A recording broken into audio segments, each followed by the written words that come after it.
So I found day 3's problem to be pretty interesting, so I wanted to make a video about it. I'm gonna be solving this one in C++ because I hate myself. So let's get started.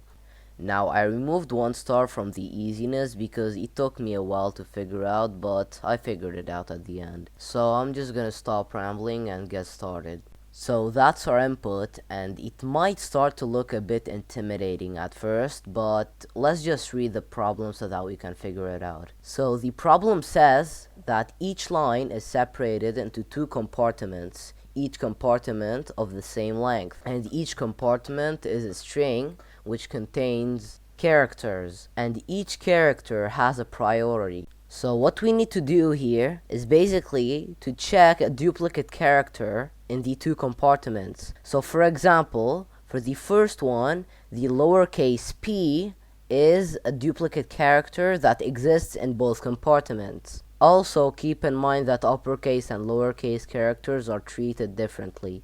Today's code is going to be in C++ because why not?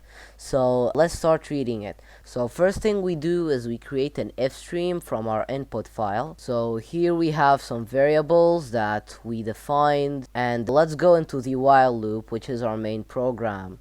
So this is just the boilerplate for looping through each line.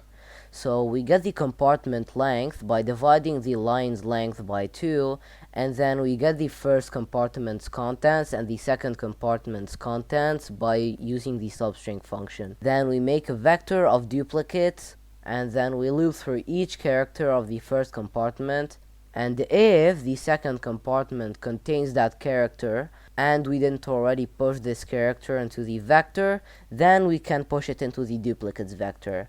Now there will only be a single duplicate, so we're just gonna store it in a variable called comment_char. Then we have to calculate the priority, so let's jump into our priority lambda, and what we do is if the character is lowercase, and because a character is technically an integer, we can just subtract 96 from it, or if it is uppercase, we subtract 64 from it and add 26. Let's go back into our main program, and then we add the priority that we just found and add it to the total priority variable. And we just push our line into a lines vector. You might ask yourself, why do we do that? Because that's going to be useful in part 2. And that's it. We can just show it in the console and we can unlock part 2.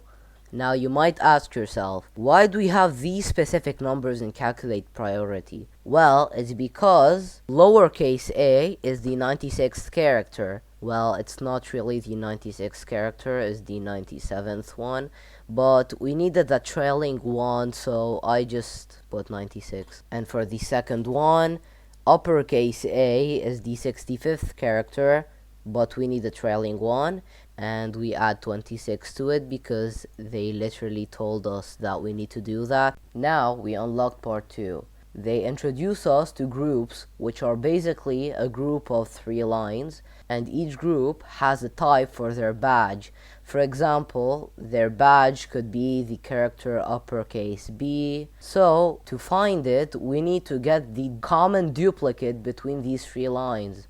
For example, on the first 3 line, the common duplicate is lowercase r, because we can find lowercase r in all these 3 lines. So the badges type must be lowercase r, and on the second group, the badges type is z, because we can find uppercase z on all of these lines. Now let's take a look at the code. So here we have a variable called total priority for badge type. It's basically just the total priority, but for part 2. Now here is where we use our lines vector.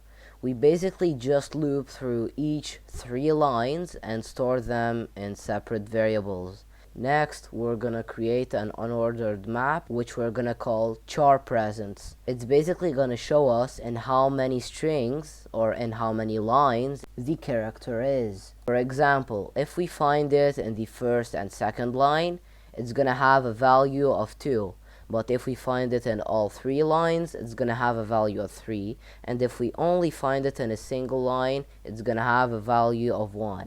Then we create a variable called duplicate in all, and we check which character appears in all three strings. This is guaranteed to be a single character, so that's why I'm not using a vector.